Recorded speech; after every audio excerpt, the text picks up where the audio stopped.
J'ai différentes missions de communication aujourd'hui qui m'amènent à réfléchir aux problématiques liées au sport.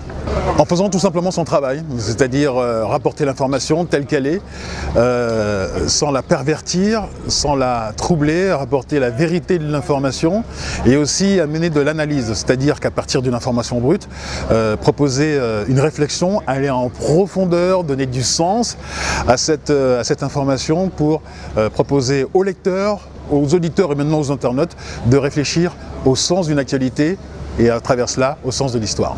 Je crois qu'il ne faut pas se tromper. Quand on parle par exemple de la problématique des migrants en Libye ou par exemple du putsch de Gambie dont vous parlez, vous avez peut-être l'impression que l'information a d'abord été véhiculée par des supports internationaux, mais ce n'est pas forcément le cas. C'est la résonance mondiale qui donne cette impression.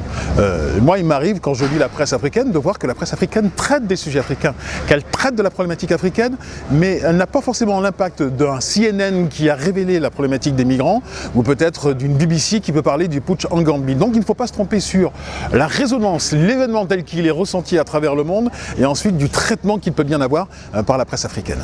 Je crois à mon sens que si la presse africaine doit avoir une résonance internationale, elle doit se regrouper.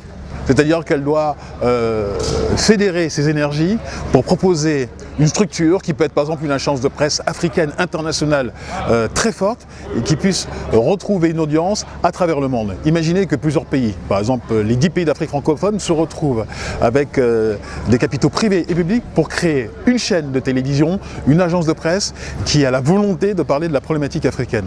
Et bien cela pourrait intéresser différents continents et cela permettrait également d'avoir une actualité africaine qui serait traitée comme il se doit et comme il le faut.